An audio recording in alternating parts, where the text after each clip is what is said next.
मुआशी मैदान में अहम कामयाबियों का सिलसिला जारी। मुआशी इस्तेहकाम के सफर को आगे लेकर जा रहे हैं। वफाकी वजीर खजाना मोहम्मद औरंगजेब कहते हैं करंट अकाउंट 10 साल बाद सरप्लस होना अहम पेशरफ्त है। तरसीलात ज़र में 35% इजाफा हुआ। यकीन है तरसीलात ज़र 35 अरब डॉलर से बढ़ जाएंगी। स्टेट बैंक ने शरह सूद में मजीद 2% कमी करके 13% कर दी।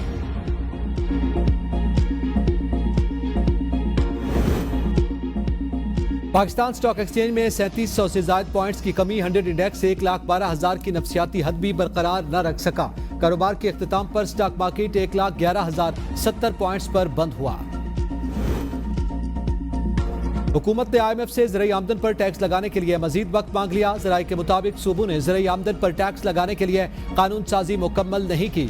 IMF को जनवरी 2025 से ज़राई आमदन पर टैक्स आयद करने की यकीन दहानी करवाई गई थी।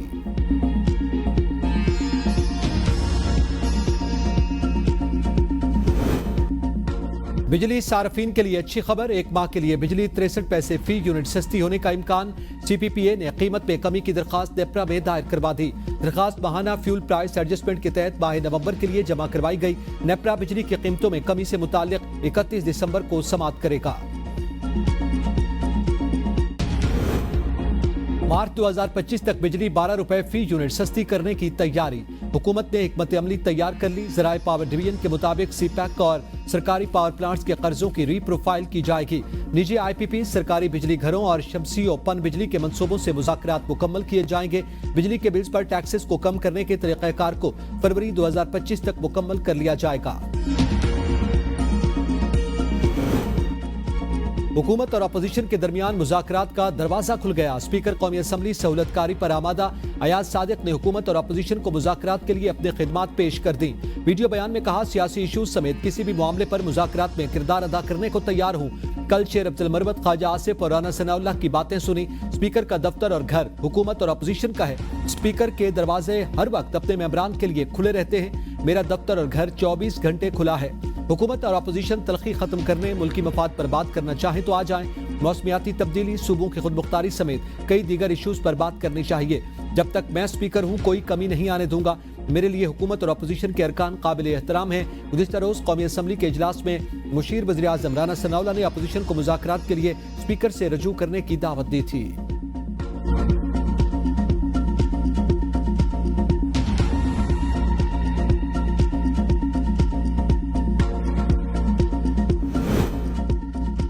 जब तक बानी चेयरमैन और PTI कारकुनान को रिहा नहीं किया जाता उस वक्त तक हम कार्रवाई का हिस्सा नहीं बनेंगे।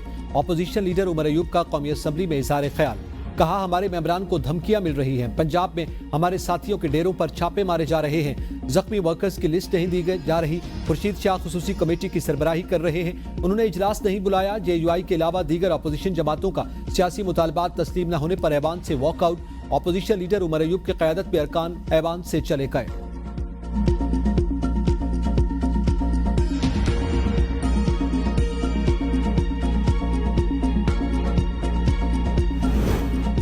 PTI की मुज़ाकराती टीम के मैंडेट पर शक है। कनपट्टी पर गन रखकर बातचीत नहीं कराई जा सकती। गंडापुर आज भी धमकियां दे रहे हैं। ऐसे लोगों से क्या बात करें। सेनेटर इरफान सिद्दीकी के पार्लियामेंट हाउस के बाहर मीडिया से गुफ्तगू। कहा, ये तो हमें चोर डाकू कहते थे। अब इनसे पूछें, क्या चोरों से बात करने के लिए तैयार हैं? क्या आप चोर चोर और डाकू डाकू नहीं रहे? क्या मैंडेट की वापसी का यह मतलब है कि जेल के दरवाजे खोल दें? हम उनके केसेस को कैसे मुआफ कर दें? जेलों में पड़े 1 लाख कैदियों का फिर क्या कसूर है? PTI में अब कोई चेन ऑफ कमांड नहीं। बानी PTI पर उनकी अपनी जमात एतमाद नहीं कर रही।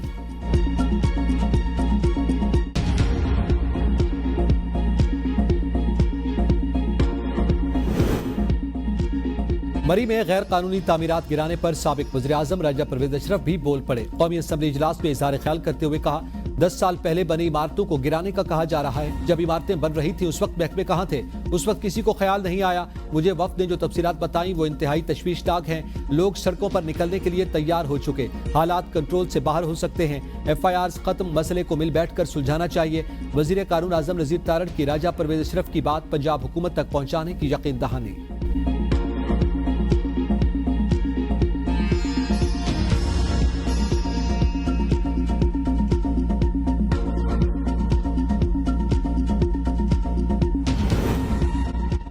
बार के तहफ़्फ़ुज़ात जल्द दूर किए जाएं। मैंने जो कमिटमेंट की है उसे जरूर पूरा करूंगा।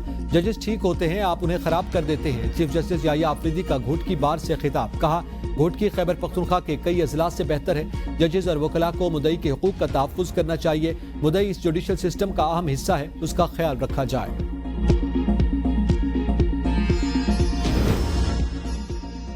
वज़ीर-ए-आज़म का शहरियों को झांसा देकर बाहर भिजवाने वालों के खिलाफ सख्त कार्रवाई का हुक्म। यूनान में कश्ती उलटने के हादसे के बाद ऐसे अनासिर के खिलाफ कार्रवाई में सुस्त रवि पर इज़हार बरहमी। गुज़िश्ता एक साल में दुनिया भर में ऐसे वाक़यात में मुलव्विस पाकिस्तानियों की रिपोर्ट तलब कर ली। इजलास से खिताब में शहबाज शरीफ ने कहा, इंसानी स्मगलिंग पाकिस्तान के लिए दुनिया भर में बदनामी का बायस बनती है। इसको रोकने के लिए ठोस इक़दामात की जरूरत है। सुस्त रवि से लिए गए इक़दामात की बदौलत ऐसे वाक़यात का दोबारा रूनुमा होना हमारे लिए लम्हा फिक्रिया है। वज़ीर-ए-आज़म के IBMS निज़ाम के फौरी नफाज की भी हिदायत।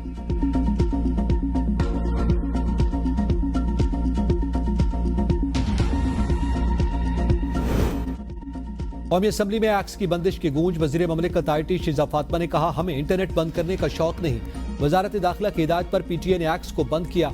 मुल्क की सलामती से बढ़कर कुछ नहीं। सिक्योरिटी बहुत बड़ा मसला है, हमें साइबर हमलों को रोकना है। हम कौमी सलामती पर समझौता नहीं कर सकते।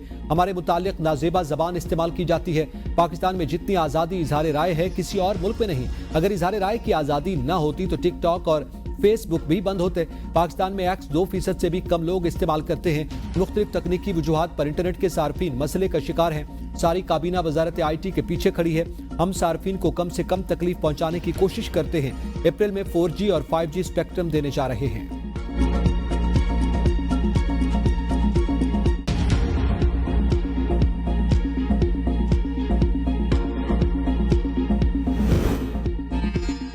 सुस्त इंटरनेट और सोशल मीडिया प्लेटफॉर्म्स की बंदिश पर पीपल्स पार्टी ने हुकूमत को आड़े हाथों ले लिया।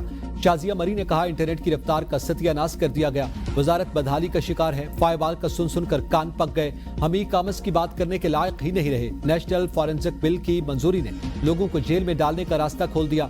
अब्दुल कादिर पटेल ने कहा, IT से जुड़े लोगों का अरबों रुपए का नुकसान हो गया। इतनी बदहाली कभी किसी वजारत की नहीं देखी जितनी अब है। वजीर कानून ने कहा, फॉरेंसिक साइंस तकनीक का होना बहुत जरूरी है। बिल आज भी मंजूर होने दें, बाद में शाजिया मरी तरामीम ले आए। हुकूमत मुखालफत नहीं करेगी।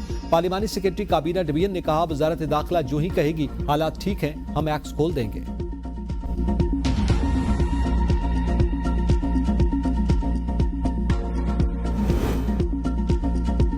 National forensic agency bill senate के बाद कौमी असम्बली से भी मंजूर। वजीर दाखिला मोहसिन नकवी ने पेश किए बिल के तहत एजेंसी का हेडक्वार्टर इस्लामाबाद में होगा। National forensic agency electronic devices, digital और साइबर फॉरेंसिक करेगी। डीप फेक और दीगर जराइम के फॉरेंसिक करने की सलाहियत भी होगी। एजेंसी को बाख्तियार बनाने से दीगर ममालिक पर इन्हिसार खत्म होगा। रिसर्च, फॉरेंसिक और डिजिटल फॉरेंसिक के शोबे भी कायम किए जाएंगे। डिजिटल फॉरेंसिक का शोबा कौमी सिक्योरिटी के मामलात में मुआवनत करेगा।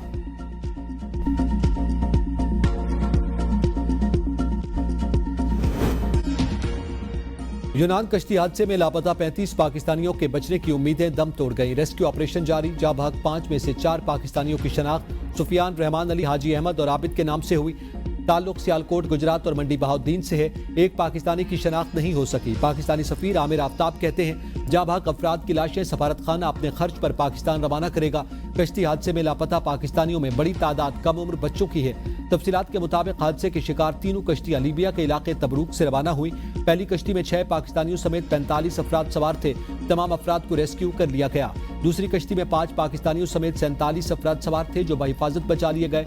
तीसरी कश्ती में 83 अफराद सवार थे जिनमें 76 पाकिस्तानी, 3 बांग्लादेशी, 2 मिस्री और 2 सूडानी शामिल थे। तीसरी कश्ती के 39 अफराद ताहाल लापता, 35 पाकिस्तानी भी शामिल।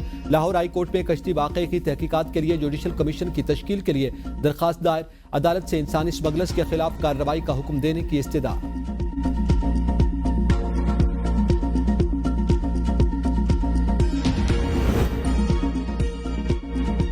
जिस मुल्क में इलेक्शन चोरी और अवामी राय का एहतराम ना हो वो तरक्की नहीं करता। सियासी निजाम की खराबी असल वजह है। साबिक वज़ीर-ए-आज़म शाहिद खाकान अब्बासी का तकरीब से खिताब। कहा, आज आइन और कानून की कोई हकीकत नहीं। रात के अंधेरे में आईनी तरामीम की जाती है। सियासी निजाम की खराबी असल वजह है। जिन ममालिक ने निजाम नहीं बदला उनके हालात नहीं बदले।